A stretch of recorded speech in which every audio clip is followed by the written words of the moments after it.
اچھا، آپ سے ایک بڑی دلچسپ بات میں آپ سے شیئر کروں۔ کل میں ایک جگہ پہ ایک تعزیت کرنے گیا۔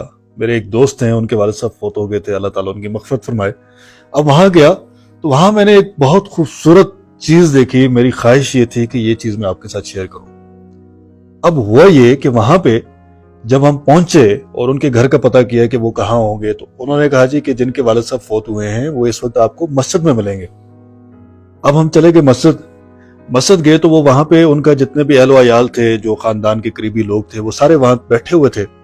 ہم بھی وہاں پہ چلے گئے تو خاموشی سے جب وہاں پہنچے تو دیکھا تو وہ سارے لوگ کچھ نہ کچھ قرآن پاک کی تلاوت کر رہے تھے، اور سامنے قرآن پاک ایک جگہ پہ رکھے ہوئے تھے، کچھ سپارے رکھے ہوئے تھے۔ تو انہوں نے ہمیں بھی اشارہ کیا کہ آپ اس میں سے پڑھ لیں۔ ہم نے بھی ایک سپارہ قرآن پاک، مختلف لوگوں نے اپنی اپنی سہولت کے مطابق، کسی نے یاسین، کسی نے سورہ رحمان، کسی نے کوئی سپارہ اٹھا لیا اور اس کے بعد تلاوت کرنی شروع کر دی۔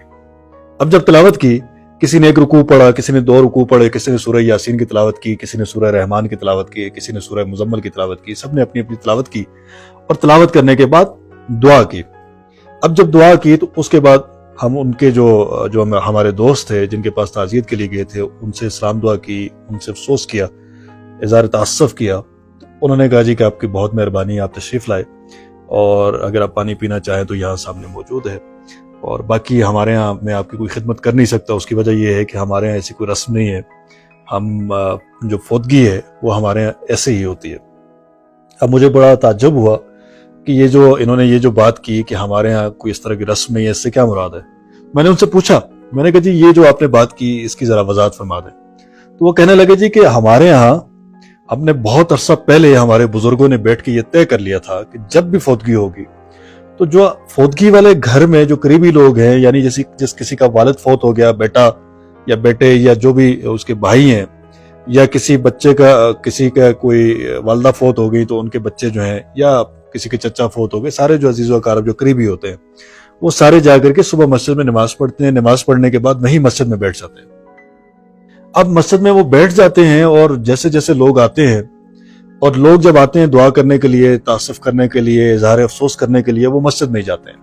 اب مسجد میں جا کر کے وہاں سپارے رکھے ہوتے ہیں، درود شریف رکھے ہوتے ہیں، لوگ پڑھتے ہیں، تلاوت کرتے ہیں، تلاوت کرنے کے بعد دعا کرتے ہیں، اور دعا کرنے کے بعد اجازت لے کے چلے جاتے ہیں۔ تو ہم نے یہ جتنی بھی رسومات تھیں مہمانوں کے لیے تکلف کرنے والی، فوتگی کے موقع پہ خاص طور پہ ان کو کھانے کھلانے والی، ان کے لیے چائے بنانے والی، ان کے لیے مشروبات والی، ان کے لیے بسکٹ، کیک اور پکوڑوں اور سموسوں اور جو ہمارے یہاں کباب اور پتہ نہیں کیا کیا کن کن چیزوں کا اہتمام کیا جاتا تھا، وہ ساری کی ساری چیزیں ترک کر دیں، وہ ساری کی ساری چیزیں ختم کر دیں۔